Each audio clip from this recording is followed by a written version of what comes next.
Hello viewers, I'm SB, and this is Endless Space 2. A lot of you out there watching this are probably already familiar with the game because I know that this game is the way that a lot of people found my channel, but for those of you who are not, Endless Space 2 is a science fiction space 4X game. It is published by a company called, it's published by a company called Sega. It's developed by a company called Amplitude, and they do good work. In my opinion, Endless Space 2 has far and away the best presentation of anything in the genre. It has cool, innovative mechanics. It has interesting, actually mechanically varied factions. One of the things that kind of frustrates me about this genre is that a lot of people make 4X games and they put like 10 or 20 factions in them, and those factions end up being very mechanically similar, like to the point where it almost kind of doesn't matter which one you pick. In the Endless series, the factions are massively different in ways that like deeply affect your play experience, and I have always really appreciated that. Endless Space 2 just saw a new expansion called Awakening, featuring a new faction called the Nakalim. The Nakalim are eager to forge our future. Okay, that's good, because that's going to happen. And we're going to be playing as them today, obviously. This is probably not going to be a super long series. We'll just play a couple of games, we'll see what state the game is now, we'll grapple with what the Nakalim have to offer. But I'm excited to get back in here. It has been, if I'm being honest, a while since I thought about Endless Space 2. So the Nakalim developed on a dry planet toward the end of the reign of the Endless. Their reverence for the lost made them an enemy of the Endless, but the Endless were too wrapped up in their civil war to worry about the Nakalim. Once the Endless fell, they were largely alone in a tamed and civilized galaxy full of the Endless's infrastructure. As a result, they grew so rapidly that they overexpanded, and the survivors were driven into hibernation to wait for their prophecy of the lost to come to pass. I feel like there's some pretty important stuff being left out in between the phrase "they overexpanded" and the phrase "the survivors," but I guess we're going to uncover that, right? These guys seem to have a sort of an archaeologist vibe, so maybe we'll get a little bit more fill in there. By the way, a couple more things. Number one, this game is tremendously complicated. There are a lot of little systems. If you are unfamiliar with the mechanics, don't worry. I'm going to have to talk through stuff as I remember how it all works. To help myself, sort of get back to grips with it. You will not be left behind. You will be able to understand what's going on. Number two, if you're already typing in the YouTube comment box, "Hey, what the hell, man, it's been 2.5 minutes, you're not playing the game, just play the game already," this series is not going to be for you. Just a warning. We're going to be taking it a little bit slow here as I reacquaint myself with everything. Okay, the Last Empire. What are these guys about mechanically? They can collect relics. Unassigned relics produce science, or you can assign your relics to heroes for new skills or to your empire for economic bonuses.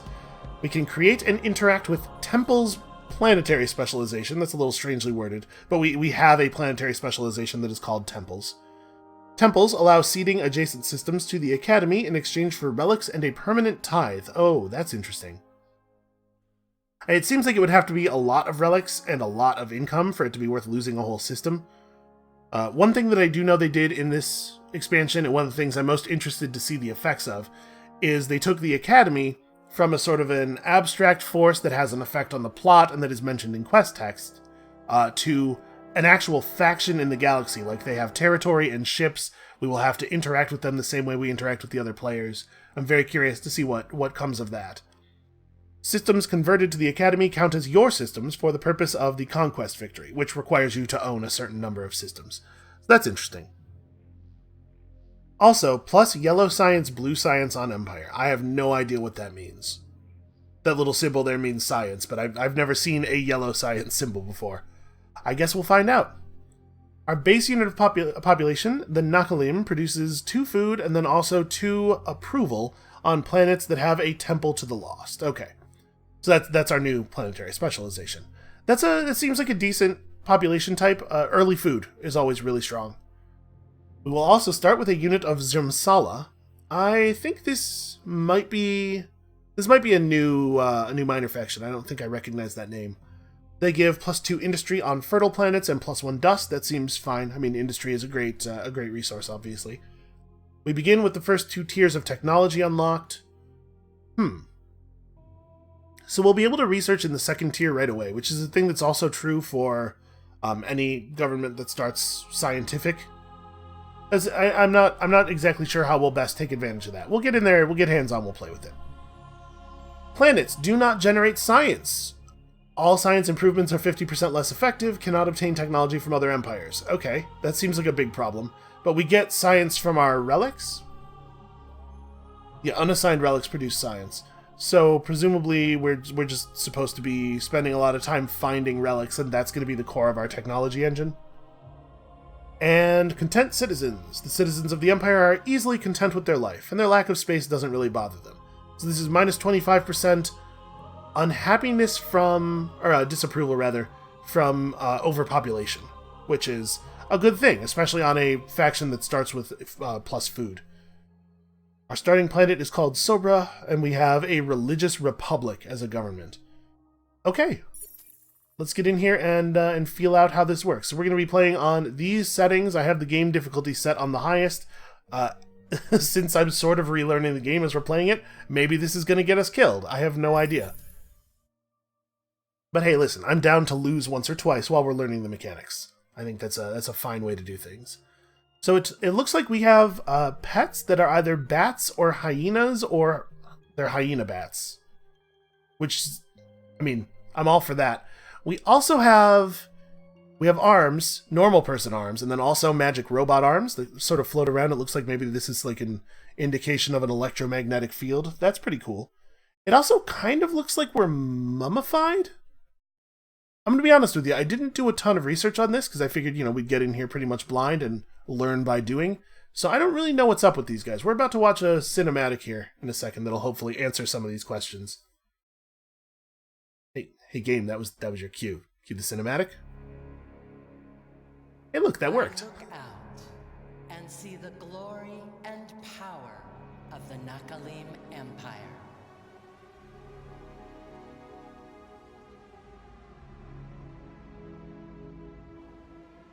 Our trade routes bring the wealth of worlds to our doorstep. And our military maintains the peace.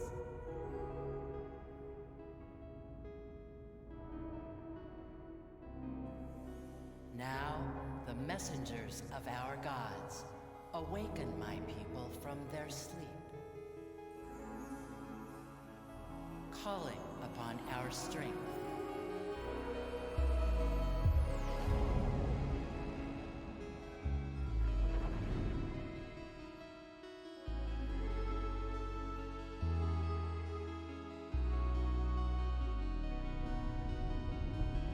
Prophecy said our time would come. I say, muster the fleets, for that time is now.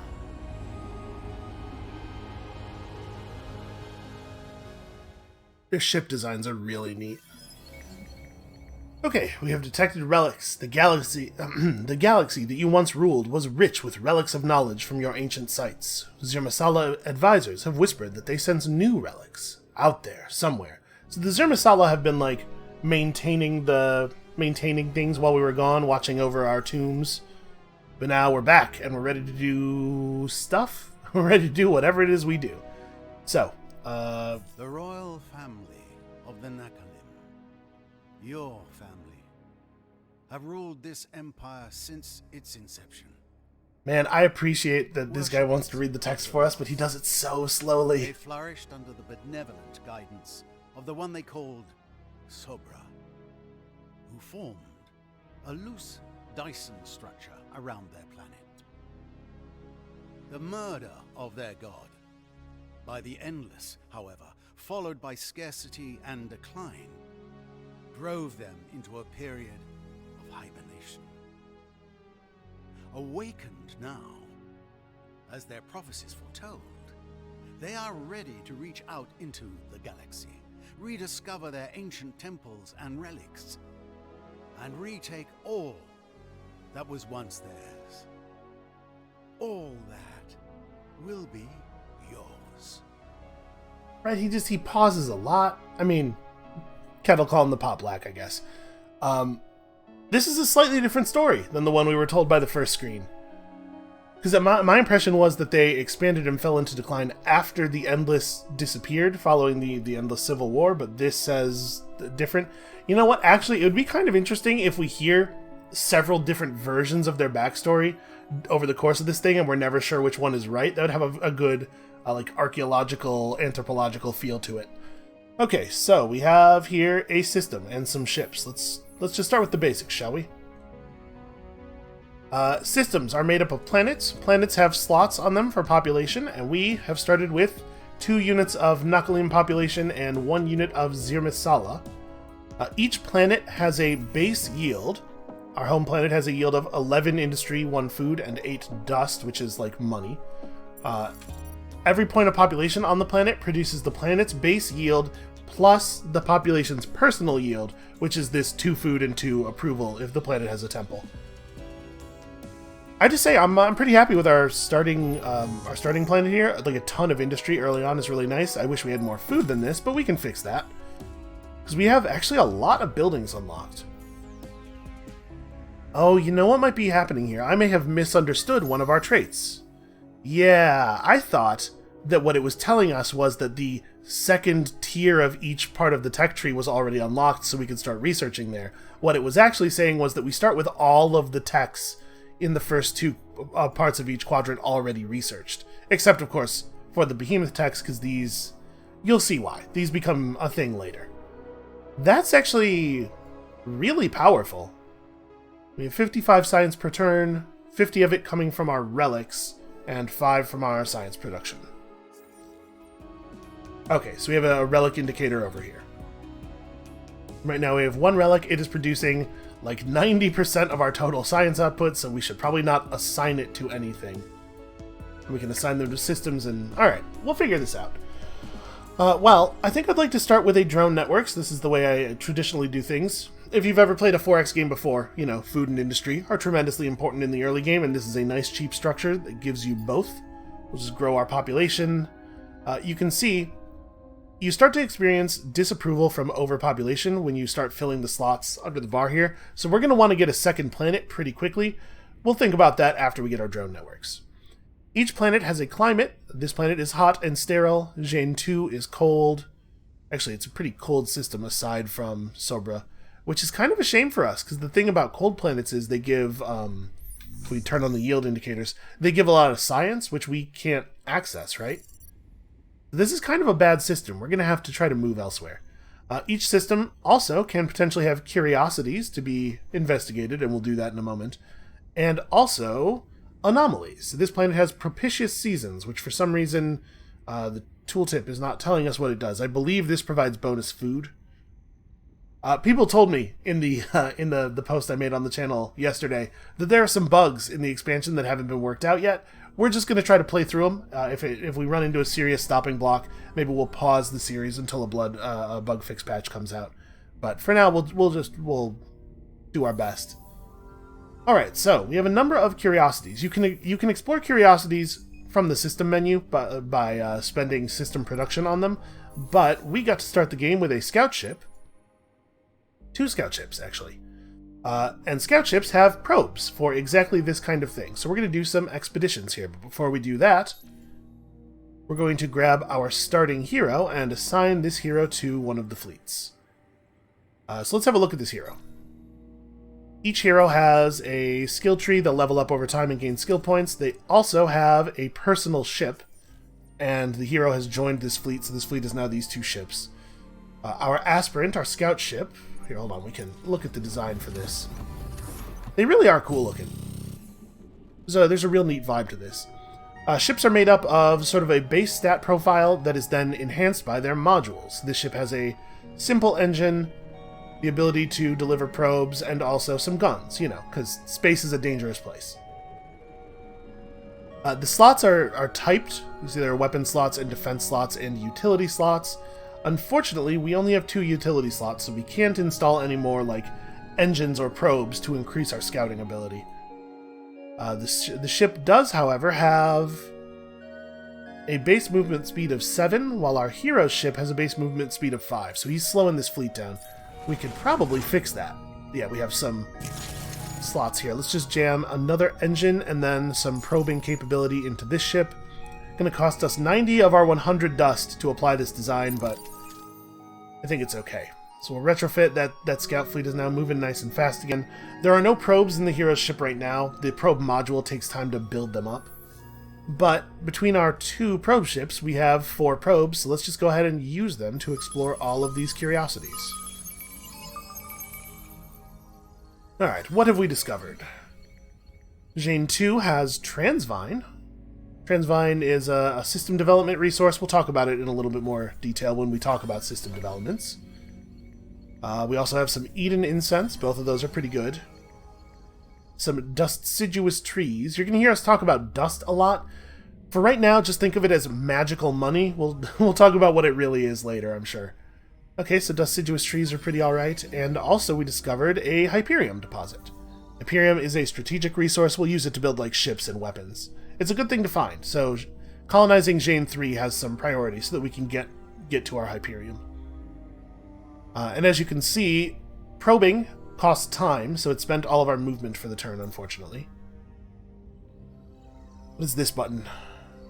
Okay, this is how we collect relics. So we have to find some nodes that have some of our relics, and I assume that when we discover a new node, it'll tell us whether it has relics or not. Okay. Yep, Moria Kupas is our only hero. I wonder what this thing is. Also, you'll notice he has, like, normal arms. Okay, so I guess we're done for the turn. Oh, no, we're not done for the turn. I have to pick a research. Well, the early game for a lot of the other factions is a lot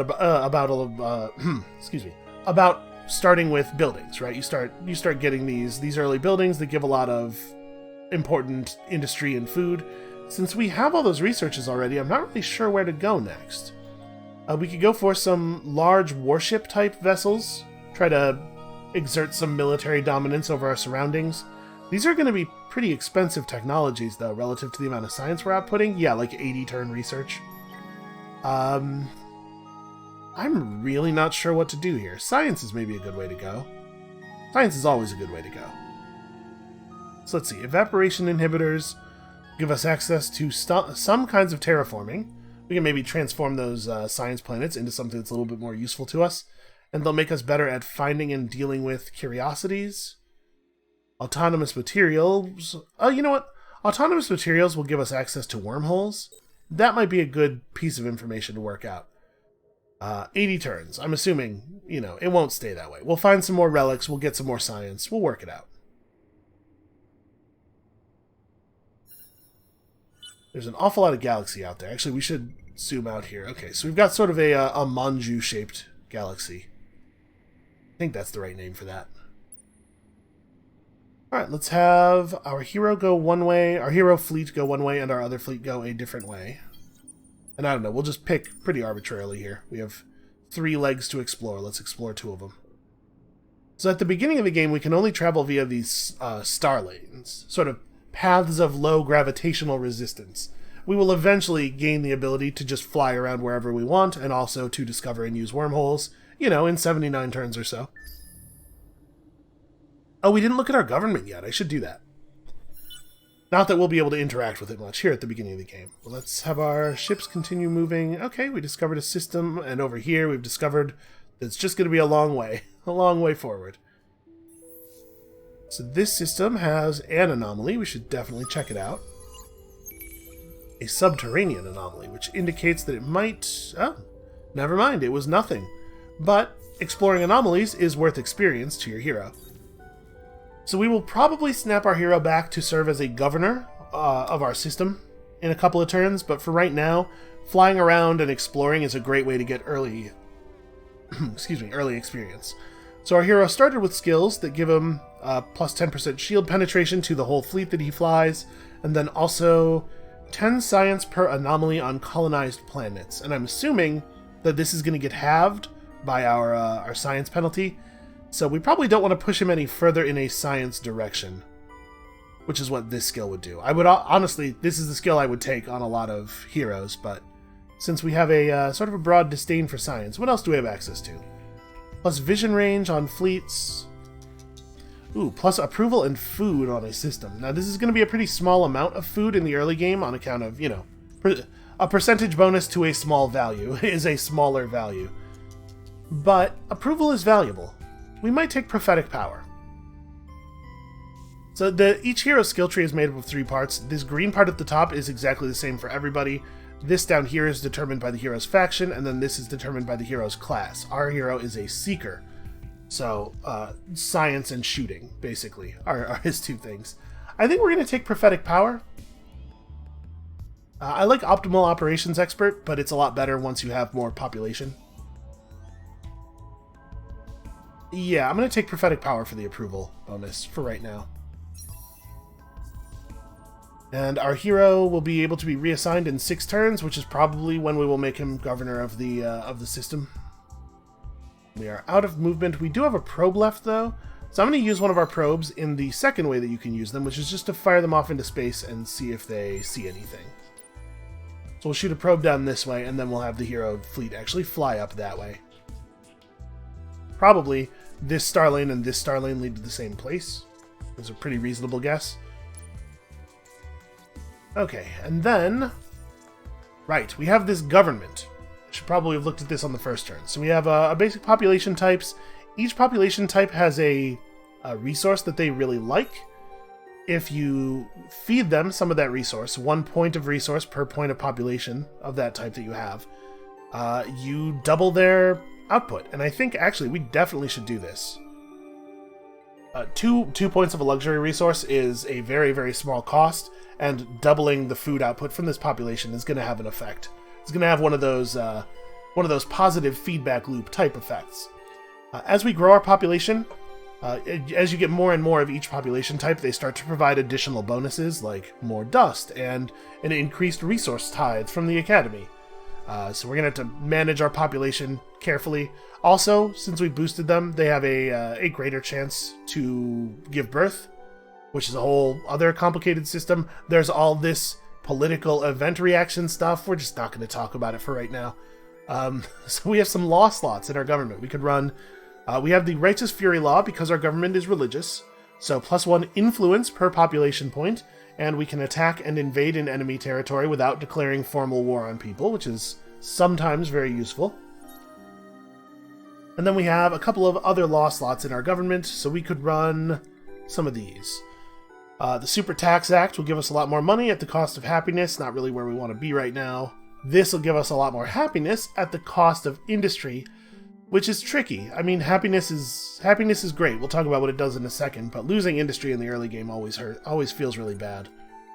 The Green Fertility Bill, or alternately the System Anomaly Fertility Effects Publicity Charter, will give us extra food for population that are on planets with anomalies, and also plus 10% all resources, is what that symbol means, per anomaly on our colonized planets. This is a good law, but I don't think we have any anomalies on the one planet we have colonized, so right now it doesn't do anything. And running laws has a cost. The more complicated and powerful the law, the higher that cost gets. And this will give us plus 10 dust on original Empire population, but only your starting population can increase. So it will prevent births of Zirmisala. Honestly, this might be worth it. Like, money is good. Let's go have a look at our planet real quick. I'm right in thinking that we don't have an anomaly, right? Yeah, not on this one. So we might want to just leave our laws alone. You know what? Let's go ahead and grab this. Punishment for the sins of the lesser races command. Yeah, the religious government's a little morally dubious. So it would cost us 5 influence to implement the law, and then 3 influence per turn. Right now we're making 10 per turn, so that'll work just fine. And that will give us a little bit more money, which we will use for some important stuff early on. Like most 4X games, you can use it to just buy out production, which is always valuable. But Dust has some important uses. Our probe is just about to reveal whatever's at the end of those star lanes. Wow, this is an incredibly long route. Alright, well, you guys should just head up this way. So in addition to getting experience from exploring curiosities with probes, the hero does just gain XP for each new system that his fleet finds. So we want to try to find as many as possible, as quickly as possible here at the beginning of the game, not just because it will inform our expansion decisions, but also because we want our hero to level up. Alright, we got our basic building. We're producing 28 food per turn, which means our growth rate is still pretty slow. For the moment, that's not such a bad thing because we don't have that much space, but let's fix that. Let's go get some more space. This planet has a ton more food for us, but I think we want to get on to Jane 3. How much time would that take? 3 turns? Yeah, let's go colonize this planet because I want to start bringing in the Hyperion. And also, you know, the trees. We can harvest these trees. Finished our drone networks. Man, there's something about the way this game just like looks and feels is kind of a weird word to use, but you know, that it is a thing. There's something about the aesthetic experience of this game that I just really love. We should talk about influence really quickly too. What influence does, in addition to giving us the ability to pass more complicated laws, is each system's influence output impacts the growth of its influence sphere here. That'll matter for reasons that'll become clearer once we interact with other players, but just for now, that's why this area is slowly increasing over time, because this system is producing influence. So over here we have more Eden Incense and also Super Spuds and Titanium, which is the other low-level strategic resource. So this might be a good system to colonize. Actually, let's have a look at the planet types here. What are we looking at? A gas giant, a warm gas giant, a Mediterranean planet with, okay, decent food and industry and also those resources. Yeah, I would like very much to colonize that planet. I think we should make a colony ship soon. Oh, and it's turn 5, which means our faction quest is beginning. I have not only lived through a prophecy, I have opened my eyes in wonder and seen it happen before me. This is my story. I am Marussia, of the royal Mapagna family, princess of the Nakalim. Our sleep was one of desperation. When Sobra was taken from us, when the Endless destroyed the gods, our civilization fell into decline. Centuries of growth and exploration descended into ruin and confusion in a matter of years. Our vast galactic empire crumbled until the Nakalim, at risk of chaos and collapse, were driven into hibernation. Many were almost glad to do it, for a prophecy said this: "The sleep of the faithful will be long, and the galaxy will change, and the stars shift in their places. Yet, in the end, when the time of the rebirth is near, the faithful shall be awakened by a prophet." There is more to it, as it was a prophecy, and they often go on like that. Little did we imagine that this prophet would come with tales not only of the treachery of the Endless, as if we did not know, but of a great tabernacle, built to assuage their guilt and to beg the lost for forgiveness, and of a new and glorious purpose for him and his followers. Most call it simply the Academy, but he whispered to us its full name, the Ultimate Academy of Truth and Repentance. That's a worse name. The Academy is evocative. The Ultimate Academy of Truth and Repentance sounds like something a 5-year-old came up with. Now we are awake and alive, a reinvigorated people filled with a sense of purpose. But though I am glad to feel the sun upon my face once more, my first act will be to lay my parents to rest, for the long hibernation was too much for their aging bodies. So my story begins at a time of wonder and prophecy and loss. This is my story. I am Marussia. Marussia? Wait, is that a typo? Yes, one of these is wrong and we don't know which one. Alright, I'm that person, of the royal Mapagna family, and it seems that I am queen of the Nakalim. Alright, so, do we rise up or build up? Stars await us. No other power in the galaxy has our knowledge and wisdom. It was our past and will be our future. It is our birthright. So this is a little bit more of an aggressive path. Go out, investigate curiosities, which is a thing that we are already working on. Or we could focus more on building ourselves up. We will return to the stars, and I will remake our empire, but we must begin by growing our numbers, for we have become so few. Build for food improvements in your empire, also a thing that we definitely already want to do. They both give the same reward. So these symbols here correspond to political parties. If we jump over here, you can see the religious and ecologist parties are already in power in our government, but there are actually Is there a way for me to show this? I guess not. There are actually 6 political parties in the game, and different parties, being your government, grants you different laws. You can see a number of the laws are tagged with party symbols. So when we make the choice on this quest, it's going to give our people a bit of political sympathy toward the depicted party. I like the Ecologist Party quite a bit, although I only vaguely remember why. I think let's do this. We want to build food improvements anyway. Let's build up.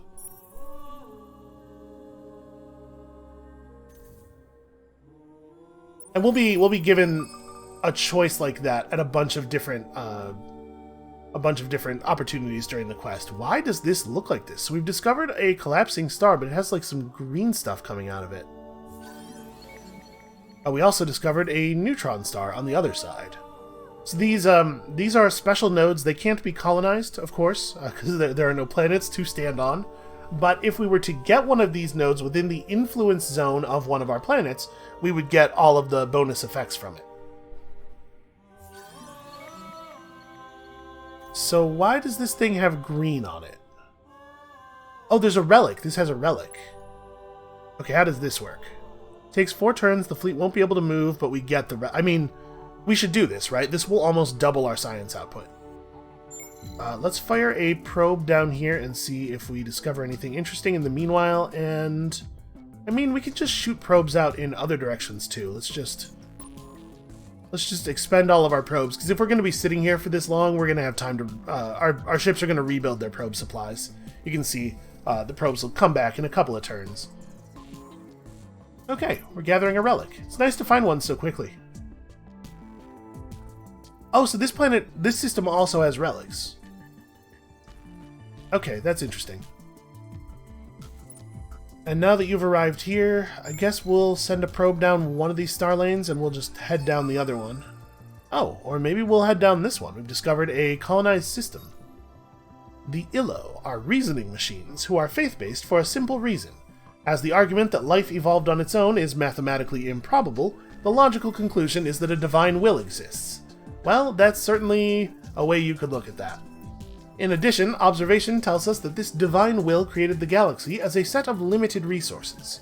Therefore, regardless of the number of nations and species, it will finish as a zero-sum obliteration of all but the best adapted. Obviously, because the galaxy has been designed this way, it is divine will that this winnowing occurs. It is also clear to the Illo that hastening the end by eliminating lesser species is not only appropriate, but ordained. Okay, so these guys are crazy fanatic robots, but I guess that kind of fits with the feel of our empire so far. So they are pragmatists. They'll provide science to us if we become friendly with them, and they love behemoths. So we'll talk about the behemoths later when we have the ability to start interacting with them. But this faction trait thing here, if we assimilate this minor faction into our empire, our entire empire will gain this faction trait. It's actually not a bad one, honestly. And this population type gives +1 influence, but only if they're on hot planets. Well, let's say hi. And now we can use our influence to interact with them, to praise them, which will drive their opinion of us up, and if they have a high enough opinion of us, they'll send us their resources and potentially choose to join our empire. I think let's go ahead and praise them. So we'll gain two approval from them per turn for 10 turns from doing that. And then we're definitely going to fly over here instead of heading in the other direction, because they have some anomalies. Any planet that's doing this little pulsing thing here has a curiosity on it, and if we explore those curiosities for them, they'll like us even more. I have hacking operations. Oh, I do. I forgot about the hacking system. How do I even... I don't even remember how to engage the hacking interface. Okay, we go into the scan view. So at each different level of zoom, basically, you have multiple different lenses through which to view the world. Here in the scan view, we can see our hacking operations. Oh, man, I do not remember how this stuff works. I only played with this a little bit.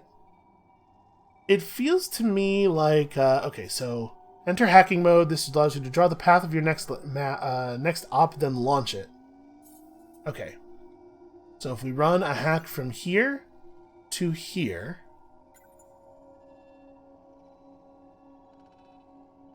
Hacking minor factions will allow you to alter their relations with both yourself and others. Yeah, let's do that. So we'll run some technological nonsense on them to convince them even more that they like us. We can run one hacking operation at a time right now. That'll increase as we do hacking-related research. Our hacking speed impacts the amount of time that it takes for the thing to reach. I mean, because we're talking about like some pretty impressive interstellar distances here, right? We can get better at that. It doesn't always have to take 9 turns. And then we can also run programs, on our own systems and on other people's systems to, like, speed up a hack or lower the bandwidth cost of other programs. And then we have a resource called bandwidth, and it's all very complicated. Okay, so running the accelerator here. And how does this work? We'll speed up the thing. We run the accelerator on the target system, not on the origin system, I believe. And that costs us some bandwidth, but like it's fine. We have way more bandwidth than we need at the moment. There's a lot of stuff going on in Endless Space. You'll have to forgive me for some inexpert operation here, especially in our first game as I'm re-grappling with it all. Alright, get over to Wasat, and I think we only have 1 probe right now. But we'll generate new ones. We'll probably just hang out here for a while. Okay, what did we discover? It was an Adamantium deposit. Oh, hey, that's valuable. And then if we click on them, you can see we are now also receiving approval for revealing curiosity. And that'll stack. Every time we do it, it'll give us another +1 per turn for 10 turns.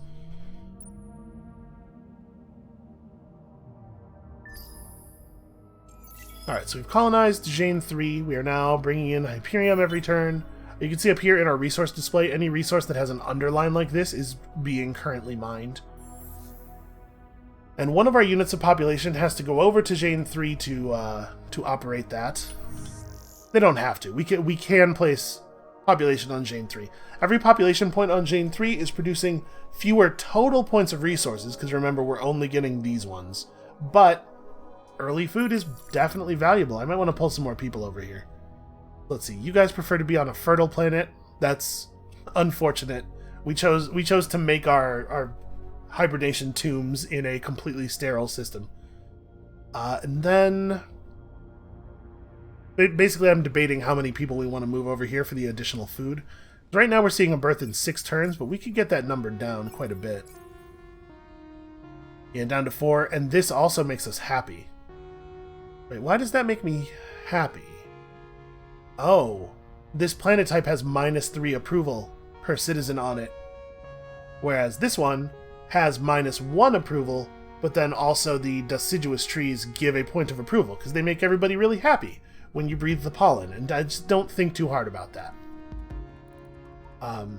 It's a planet where the atmosphere makes you slightly high.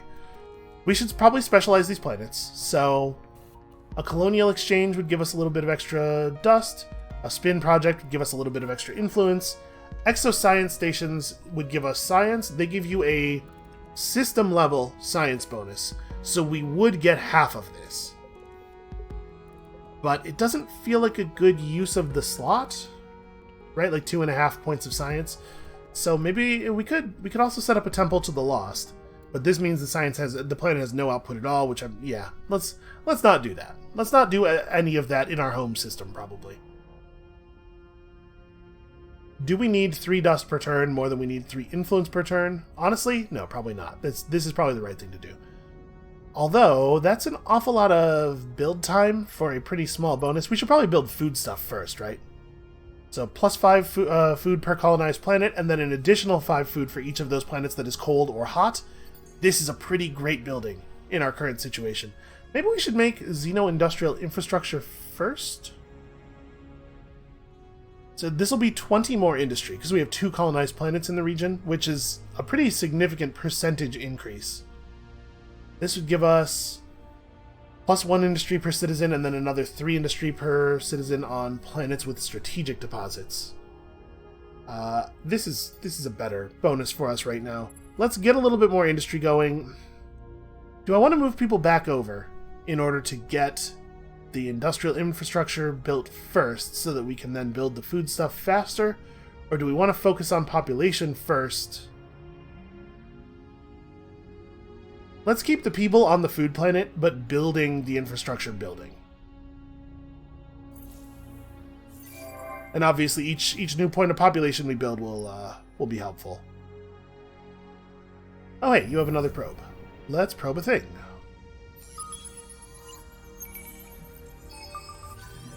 We discovered that Wasat 4 has high gravity, which is a real bummer. Nobody likes that. The unusually dense core of this planet really screws everything up. We also discovered a battle tactic. We're not even going to talk about battle tactics. We'll get there. When battles start happening, we'll get there. And then these guys are still extracting. Oh hey, we discovered a system over here. The probes that were just sort of shot out into the middle of nowhere, never mind. I was about to say didn't discover anything, but look at this. Ying has a ton of anomalies, or curiosities rather. Curiosities which can be explored to sometimes reveal anomalies. Is it one more turn? It is one more turn.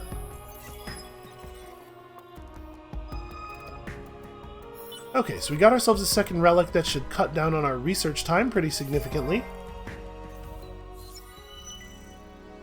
And a quest has begun. So this is a cooperative quest. Everybody in the galaxy is working together on this. We don't know any of them, but we do know they're all in here with us. Your sole hero, graduate of the Academy and Dust Adept, has requested an audience. Something has awakened, they confide. The Academy has registered emissions that they do not recognize. The source is certainly an endless manufactured transponder. They do not wish to explain further, claiming that Academy oaths bind them from saying more on the subject of how the signal was identified. So our heroes work for us, but they're also loyal to the Academy in some ways. It's a complicated system. We'll talk more about it when we encounter the Academy. They show their loyalty, however, in helping you discover the most efficient way to uncover the truth. Whatever the artifact is, it must be powerful and certainly had military applications. Further investigation of military technologies should provide a clue. So, when we, the 10 of us together, unlock 28 military technologies, then all of the behemoth mechanics will become active. We'll reveal the behemoth technologies, we'll be able to start building them, and whoever researched the most military technologies will get some extra resources as a bonus. Alright, I think we should probably head over here. A couple of things we can explore, and then it's probably, after that, time to snap our hero back over to make him a governor. I'd love to get another level up, though, so we can get the second part of that governing skill. Okay, we explore their final curiosity. It was another anomaly, but this one's positive. Huygens rings. A rich, multicolored band of asteroids. And we discovered some red sang. Not a red sang deposit, just like a box with some red sang in it.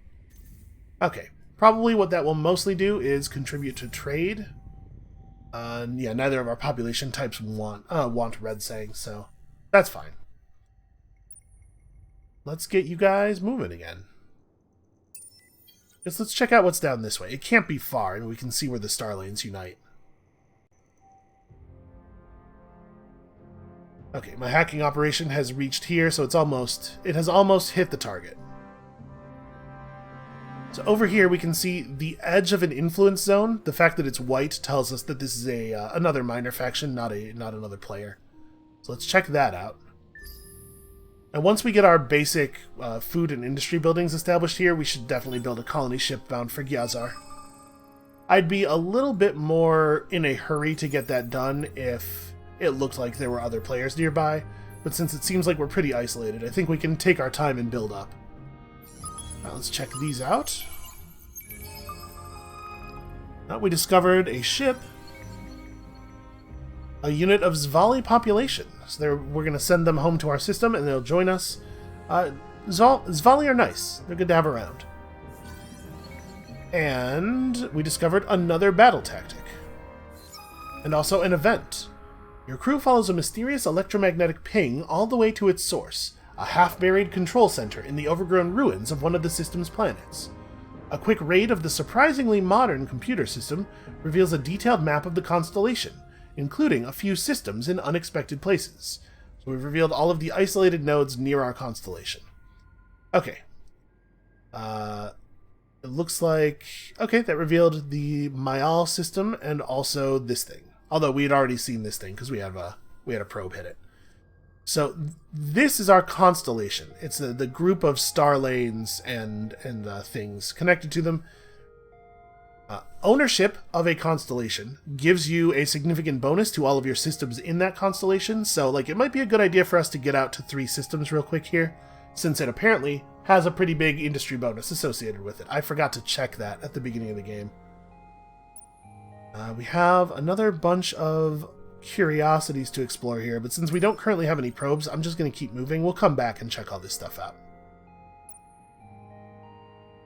And you guys have some movement left. Let's go meet this minor faction. And then we'll pop our hero back over to our system after that. Okay, it looks like the hack has arrived. We had a birth, which is good. Have some movement. We've discovered the Yusho. These guys are warmongers, huh? Once part of the same bloodline as the Hisho, which is a player faction we're likely to see in our game, the Yusho were separated from their kin when the fall of the Endless left them stranded on diverse planets. Okay, so these guys they're definitely like sort of a warrior society. They will provide manpower to us, and they will lower the manpower cost of troops on our empire if we assimilate them. That is something we'll have to explain later, but that's actually a pretty good bonus, I think. Let's go ahead and praise them a little bit. Get some relations going here. Are we going to be able to explore stuff for them? We are. And let's go ahead and praise them again. We'll really get this bonus going. Getting minor factions to like you is a really great way of getting some early game resource income. And then we'll explore a little bit on their behalf and also get ourselves some XP. Man, how close is our hero to leveling? He's right on the edge. So we discovered a shuttle. Okay, free ship. And also an antimatter deposit. That definitely increases the value of this system, of getting these guys to integrate with our empire. So what are you... How close are you? 49 points. Okay, so heroes generate passive XP in addition to getting like bursts of XP from doing certain things. He'll level up next turn. We don't need to worry about this too much. Let's go ahead and assign him as a governor. A little bit of extra food for the system. He'll hit his level up here, and then we'll get the other point of this. And that'll keep us happy, even when we start moving population back to Sobra. We also have... So the happy bonus on our system is giving us 10% more food and influence. We also have an empire-wide happiness level that is just a weighted average of all of our planet happinesses, or all of our system happiness levels, and that gives us bonuses to dust and science. I believe the next threshold is at 90%. We get an even larger bonus, so we should look for an opportunity to get that high. It's going to be a minute, though. Oh, you know, we have a ton of dust. We should just go ahead and spend some dust to buy out this building. That's right. We took all that, we put in that dust income law for a reason. So, I'm going to have the hero, or I'm going to have the fleet... or the scout ship, rather, just stay here. I'm not sure what I want to do with our new shuttle. We could send it home for defensive purposes. That might be the thing to do. We could also use it to help us scout the the constellation. Here, we'll send it down here because there's something here that we missed, and then probably from there it will go home, and the scout ships will keep working outward. Ooh, over here we discovered another player.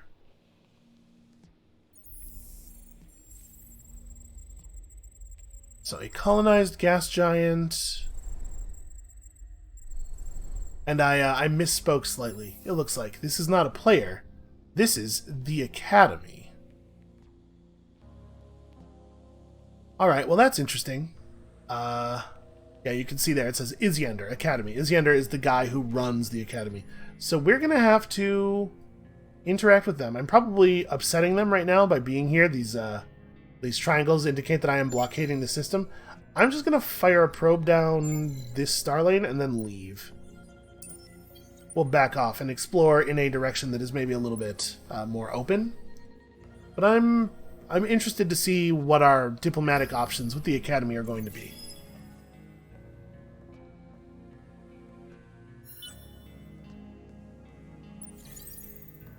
Okay, so ships keep moving. Oh, pirates have founded a base on Kochab. That's maybe bad for us. Boyakupas has leveled up, and we are definitely going to take prophetic power. So once we have spent a total of 4 skill points, it'll unlock the second tier of all these, and then at 8 skill points, it'll unlock the next tier. We are probably building up towards some pretty powerful stuff. As you might imagine, it tends to be the case that the skills that are further out are better. Ooh, that's a cool skill. Not for this guy, obviously, since he's going to be governing a system for the foreseeable future. Vision of the Lost. Plus 60% vision range on Academy system orbit. Huh. And then plus 5% all resources on the system he's governing for each empire that is in our alliance. We are motivated to make friends. We'll do that. Okay, we are now cordial with these guys, which gives us some important abilities. Number 1, you can. I dismissed that thing too quickly. Yeah, but they're giving us resources now. You can see over to the left, and also we can use their space to repair and upgrade our ships. This is not a small bonus. At this point in the game, like 7 extra science is pretty meaningful. Let's get this thing for you guys. Discovered another anomaly. This time, fearful symmetry. This planet's features exhibit a bilateral symmetry that is unnatural for its mathematical precision. Science and approval. Hey, that's a pretty big bonus. And then 25 science. We discovered something interesting on the planet's surface. Alright, let's just keep moving. So these guys are getting a ton of reputation or we're getting a ton of reputation with them. They'll be handing us their resources pretty soon. What's the story with that hack? It arrived a while ago, now it's actually running. So you can see the hack speed is upgraded by that accelerator that we put down. Next turn, we will... Oh, the accelerator... Yeah, it doesn't accelerate the speed that the hack moves to the target. It accelerates the speed with which you actually get it done. Alright, so we'll be able to boost our reputation with them next turn by, I'm assuming, planting positive stories in their media and manipulating online polls and stuff. You know, all the horrible things that happen on the real internet today. So we could create a backdoor here, which allows us to run hacking operations from this node in the future, which will mean that it's easier to mess with the Academy. That might actually be worth doing. We could improve our image here. A 5-turn relations boost. We could impersonate an ambassador. Okay, let's not worry about this one, because it involves some mechanics that aren't in play yet. We could uncover some secrets, the dirty secrets of a minor civilization's decision makers, giving us reduced action cost. Or we could hack their economy and just steal their stuff, I'm assuming. Increase the minor civilization's yield by 75% for normal resources. This minor civilization will grant relationship rewards even when at war or in a neutral relationship. So yeah, it lets us increase the amount of stuff we're getting from them. Do we need to improve our image with them? How quickly am I gaining rep? So we have 2 turns of the praise left, 6 turns of the thing. So actually, we're going to make it to the very important 50-point threshold without improving our image. It might be a good idea to install a backdoor on this system to use for running hacks to the Academy. Just reduce the amount of travel time we're talking about. And our Nakalim population boost has ended, but fortunately we still have enough Eden Blossoms to run it one more time. And I told you we'd come back and check these curiosities out. So let's see, there's a signal Some life forms. Okay, a bunch of life forms. I'm expecting, most likely what these are is like, these are deciduous tree colonies or Eden blossoms or something. A signal's interesting though. Let's see what this is. It was titanium. We found a cache of titanium somewhere. Okay, well, since we're not naturally mining titanium, having some on hand could be really useful. Alright, so the pirates are their own little mini-faction. They just produce ships every so often, and as you might imagine, they're very annoying. Speak. We can try to, like, make friends with them. In my experience, and admittedly somewhat limited experience, mostly, this is a lot of work for very little reward. It's probably way better for us to wipe them out and take this system over than it is for us to try to deal with them. To that end, we're going to have to develop a military. This is a thing we can worry about in the near future. Oh, right, we do have an empty hacking operation slot. I guess we can, we could run a hack to Zeturbia from our new back door. Alright, your operation is passing through one or more of your back doors, so if a trace reaches the system they're on, they'll be detected and might be destroyed by defensive programs. Yeah, if they catch us hacking, they can alert the ILO to our back door and get the back door shut down, but I think this is fine. We'll just hack into the Academy's systems and see what can be gained from doing so, and we may as well run that accelerator. I don't expect the Academy to take any aggressive actions against us, so I'm not going to bother running any defensive programs back home. I mean, I guess we may as well. We don't have anything else to do with our bandwidth. We can consider canceling our encryption if it becomes an issue, a resource issue later. Alright, you just sit there and generate probes. You can see the ILO are also producing fleets. Alright, what about this this shuttle over here? Okay, he discovered a single gas giant just floating in space around no star. Weird. Okay, we should definitely be sending this ship home at this point.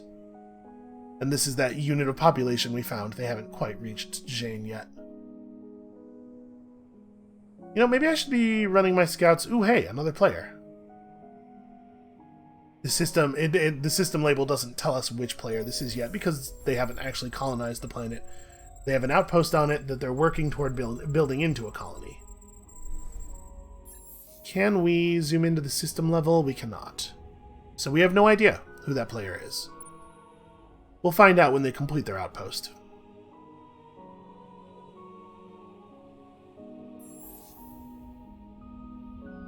So let's talk about colony ships. Our Petitioner class colonizer. Let's look at the ship design. Let's see if we want to fiddle with this, because we're talking about building one in the near future, right? Right now it has a single engine and the colonizer module. We could throw another engine on there. It would increase the build cost of it, but also obviously it gets to where it's going a lot faster. It increases the construction cost from 180 to 210. That's really not a big increase. I'm comfortable with that. If it takes even a turn off of... Well, I guess it probably won't matter for this case, because it probably will get here in a single turn with or without the extra engine. But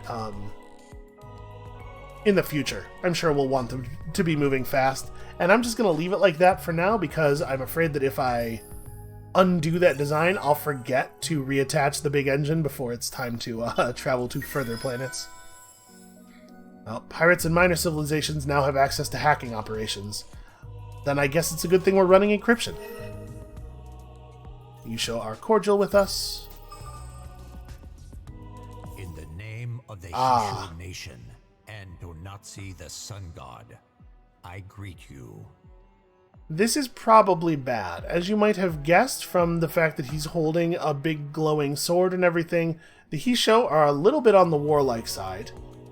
Fierce and aggressive are the first 3 words in their faction description. We might end up at war. It is possible that there is war in our future. I am not happy with this being our neighbor. Well, that definitely influences our future technologies.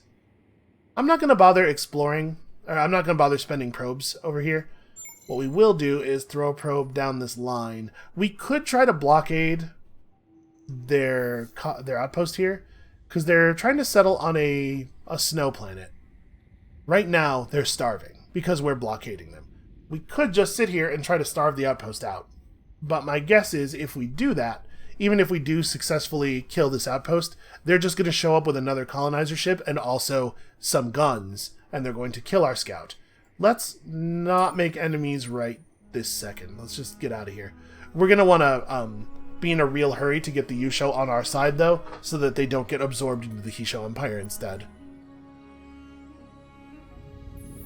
Alright, show me one of these life forms. I guess, actually, maybe instead of doing this, we should have this scout ship continuing to look for relics, because relics are pretty important to us. Yeah, ordinarily I would go ahead and explore all of the curiosities, because knowing where the anomalies are and stuff is pretty important, but relics. We need more research speed. This guy can come home to Adana and figure this out. And then we just have a ton of curiosities to explore in this area.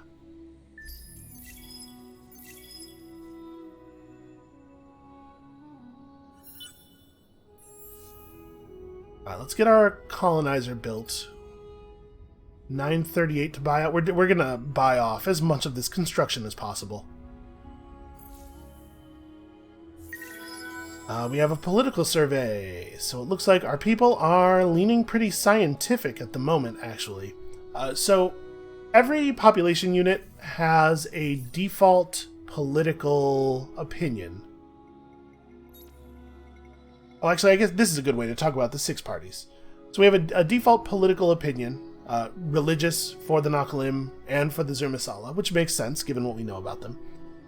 And then every time you do almost anything, it creates political support. And then each point of population has traits that influence how they, what they do in response to that political support. So, like, for example, our guys are religious, so when a religious support event occurs, they gain much more religious support than normal. When an industrial event occurs, they gain much less. When a military event occurs, they gain the normal amount of military support, but then also some more religious support. So I would expect the religious party to be in control of our government for a long time. But we have been doing a lot of, researching. We're researching a scientific technology. I don't know. The surveys do not always give you a good idea of how people will actually end up voting, which, again, is somewhat similar to real life.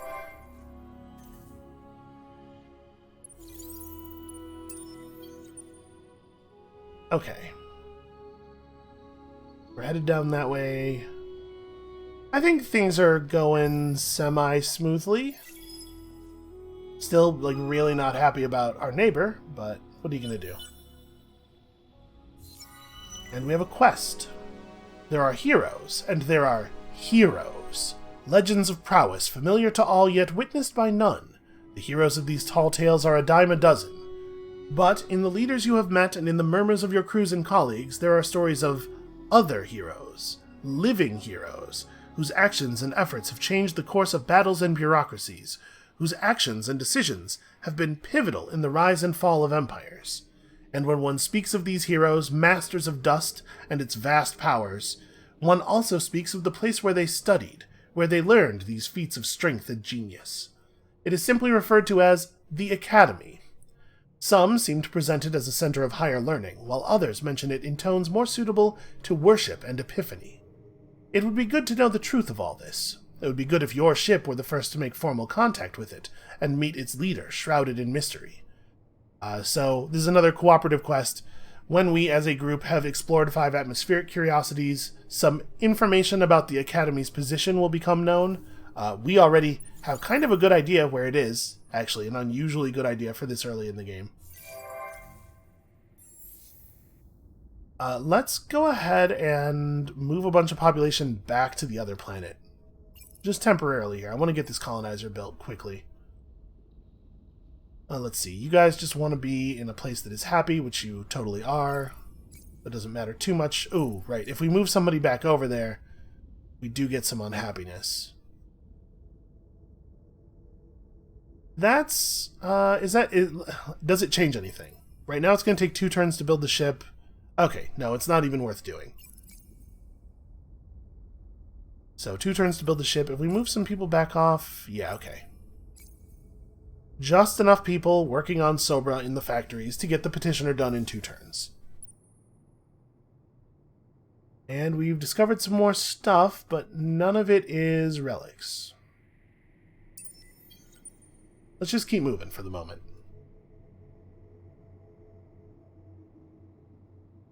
Alright, what I would like to do here, I think, is let's play until we actually settle the colony on Gyazar. Alright, my operation is reaching through Kochab towards Zeturbia. Anything cool? Well, not yet. Oh, that's right. I was talking earlier about how our ships can only travel along the star lanes, but that's because there's a technology you have to research to travel through free space, and we started with that technology. I'm not used to that yet. This faction seems really neat. They've got some interesting stuff going on. They're not as unusual as some other factions are. Some of the factions in the Endless games get really weird, but they seem good. Also, I apparently underestimated the distance that this line represents. We are not going to get there in a single turn. Alright, we are now the sovereign of the Illo because we have reached amicable relations with them, and also we have the highest relations out of all players with them.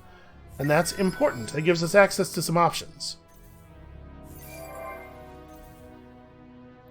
So once you're at least 50 reputation, and also you're the person who has the most reputation with them, you can offer to assist them with a problem. They'll give you a quest, and if you complete the quest, they will join your empire. You get control of their system, you get their faction trait, and obviously everything that's in their system is also yours. After the first official contact with the Yusho, you are somewhat surprised when you receive a crumpled note a few days later. The leader wants a secret meeting with you, away from any prying eyes. Curious, you agree. After your personal bodyguards have scoped out the location, you meet the Yusho leader in the shadows. I'll get straight to the matter, the leader says. I have a weakness for gambling. Skimmer racing, to be precise. The Yusho steps closer, stepping into a shaft of light. I owe a lot of dust. And? Well, what is this to me? You reply. Build me a new track complex. Exclusive, opulent, high-spec. Somewhere close, but well hidden. And I'll give you the keys to the kingdom. So take control of a planet in a new system adjacent to Columba. So basically that means settle Zorak. Zorak doesn't look like a very good system for us, but if it gets us the already built-up Yusho system in addition, I could definitely see making this move. And this little ocean planet does have some resources. Abundant Hyperion, that's worth something. Okay, maybe we're building another colonizer in our near future. Let's do the same thing for the Illo here. For years, isolated settlements of the Illo have suffered at the hands of a predatory band operating out of the Kazinka Cleft. They are not without a sense of humor, though. Despite pillaging hardware, fuel, foodstuffs, and domesticated animals, the pirates often grace their captive victims with a theatrical show before making off with their stolen goods. Plays, musicals, even slapstick comedies have been known to be performed, and they have a reputation as excellent players. I like that, mix a little pleasure into your work, do what you love. Now, however, their luck has run out, as they happen to rob the kin of one of the Illo leadership. It is somewhat of a shame to help shut down this merry band of thieves, but their actions are creating hardships for many on the fringes of Illo society. Plus, of course, your interest is not motivated entirely by concern for others. So destroy this mercenary fleet. Okay, they're just flying around over here. Well, we're gonna need some ships. I still think it's important to get autonomous materials. I want wormhole movement. Oh, I was about to say, but then we'll research military tech, but I guess we already have basic military tech. We could build our simplest military ships right now. So we could make ourselves another petitioner, which I think is what I want to do. So we'll grab Gyazar and Zorak. We do have a colonization threshold. If we over-colonize, our people will start to get unhappy with how quickly we're expanding, and it's a thing that apparently has been a real problem for our civilization in the past. So we should take it seriously. But we're nowhere near the 7 systems yet. We don't have to worry about that. Yeah, we'll build another colony ship, and then we'll I think maybe we'll just route this one to Zorak. Glad I put those engines in it. And then we'll build military ships after that, because it looks like it's getting to be about that time in the game. And we have not discovered any relics. I'm going to spend one of our probes just searching for the Academy. We know they must be in this direction, right? And then I guess let's do a little bit more curiosity exploration as well. So subterranean... We should hit atmospheric curiosities if we see any. We do not. Okay, well, just give me something then. Found some transvine. Oh, speaking of already having technologies, I forgot, I'm in a very different headspace here because I'm thinking about the way the game usually works, but we already have the ability to do system improvements, don't we? Oh, where's that? Yeah. Okay. Well, that'll be how we start the next episode. We'll talk about system improvement because we may actually want to improve Jane pretty soon. For now, I think that's going to be it for us for today. Thank you all so much for watching. I'm excited to get back in here. I hope you all are excited too. Come back next time, tomorrow, for some decision-making, some remembering how mechanics work, and hopefully some not getting murdered by the He Show. And we'll see you then.